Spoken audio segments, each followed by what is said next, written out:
we say Allah. Okay, so that's God to the Muslims. Some say it's not even the God of the Christians and so on. It's just a God. Some even said it's a moon god. But let us now look at the linguistic of the word Allah. It in itself is the beauty of Islam. Because the word in Arabic doesn't mean God. Just in case you thought it did, it doesn't. Because we have a word in Arabic for the word in English, God. It's called Ilah. Ilah, God. God, Ilah. That's the word. But when we speak about the one and only God, the one that's to be worshipped, the God of Adam, the God of Abraham, and the God of Moses, God of Jesus Christ, peace be upon him, and the God of Muhammad, peace be upon him, we're talking about essentially the only God that's worthy to be worshipped. No other God. Now, what would be the proof for this? I realize that we have a lot of detractors who will say, no, it's not true, I don't believe it. Let's get a proof from the English translation of the Bible. That's a good place to start. Around the earth, there are many hotels and motels. And almost every one of them that you go to, there's a drawer beside the bed that when you open it up, you'll find a book in there and you'll take it out. Now, what is that book? And you already know the answer. It's the Bible. It's the Gideon publication of the King James Version of the Bible. The Gideons are very proud of it because they've translated it into so many languages. If you'll turn a few pages right in the beginning, you'll find examples of the translation to Chinese and Korean and into Urdu, the language of Pakistan. You'll find it into Tamil. You'll find it translated into Afrikaans language, which happens to be the first. And the second language translated to is Arabiya, Arabic. And there is an example of each one of these languages from the verse in the Gospel of John, chapter 3, verse 16. And you know it very well. For God so loved the world. That's how it begins. And if you look in the Arabic language, the example that they gave in that Bible, it says Allah. Allah. That's what it says. For Allah so loved the world. So if it's not the same God, then why?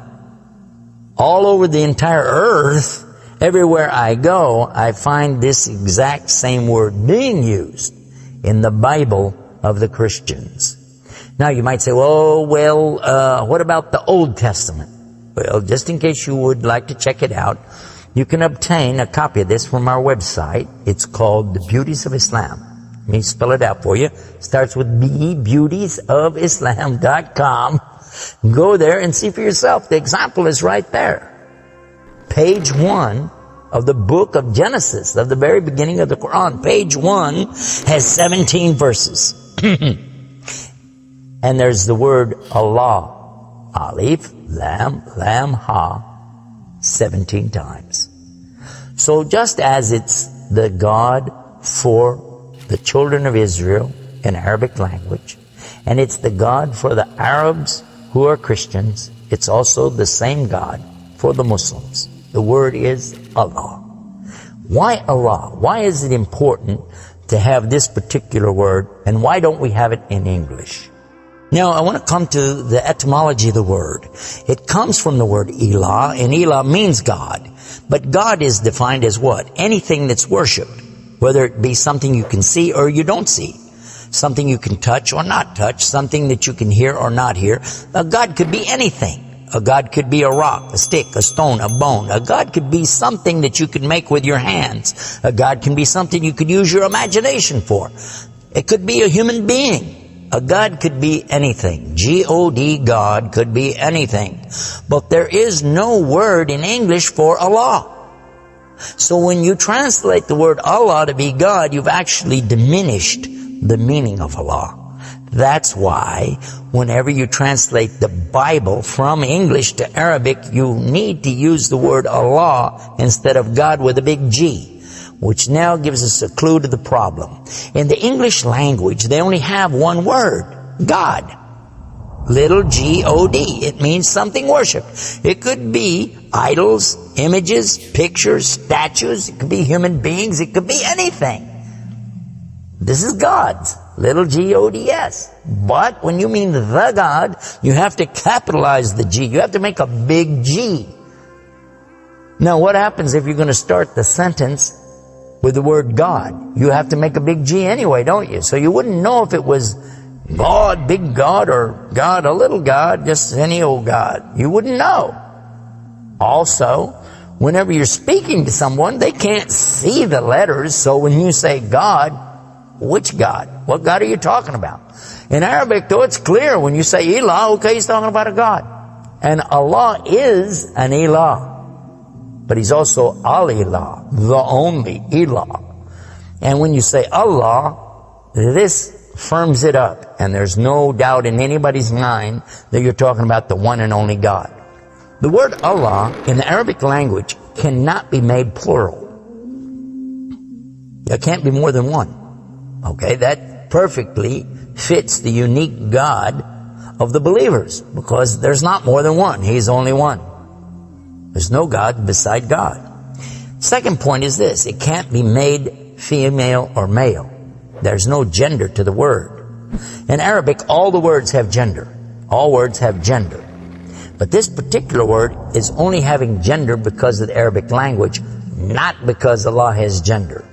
I'll give you an example. It always says like Allahu. This means Allah, He is. But when we say He, it's out of respect for Allah, because Allah is without gender, because He's not like His creation. Not male, not female. Additionally, we find that the examples in Quran, for instance, when Allah is talking about Himself, you'll find it says Nahnu. Nahnu means we. And Allah refers to Himself as Nahnu. He also says khalaqna. He says khalaqna. What does that mean? He's saying that we created. And throughout the Quran you find Allah referring to Himself as we, our, and us. And right away you're going to say, okay, if that's not plural, then what is? In fact, this is the royal we used by a king or a queen when they're giving decrees. We have it in English too, so you can understand. The king says, we decree the following, and he's talking about himself. It's the royal we. Now, I thought about this quite a bit, and I was trying to think, how could I give a better example? After all, most of us, myself included, never met a king, never met a queen, and so I'm not really familiar with that usage. Although it's there, I'm not sure what you're talking about. So then in studying the English language, we find that it's true that we do that when we speak to someone directly. Watch this. When I say, for instance, this cup. Okay. I would say, this is a cup. This is a cup of tea. I would say, this book is. I would say, those artifacts are. Those are. This is. These are. So I'm saying is and are. Did you catch this now? These things are. This is. Now when I speak to a human being, how do I do this? Well, I will say, you guys. All of you are. All of you are. A-R-E. But when I speak to somebody directly, do I say you is or you are? I will say you are. Why? Simply because this is the respect, honor, and dignity that I'm giving. There's no plural there. When I say to you, you are my friend. You are a lovely person. But why am I saying are? Why aren't I saying is? You is my friend. You is a lovely person. You'll say, man, this guy doesn't know English language. And in fact, that's how we can understand this usage of we and our when Allah is talking about Himself. This is the same as when I say I. I don't say I is, I say I am.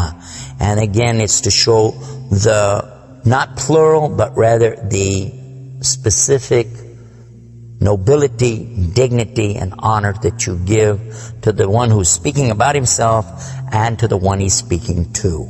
And in the same way, that's exactly what Allah is doing when He says nahnu and khalaqna and other examples throughout the Quran. So now what we've learned is that Allah's name itself is the perfect name for Allah. It is something that is so fantastic to describe who He is and who He isn't. The one and only God. There is none other like Him, nothing like unto Him, Allah, and at the same time, the dignity, the royalty, the honor that's due Him is contained in His name. Not like anything else, not male, not female, and yet He is the all Allah, the only God.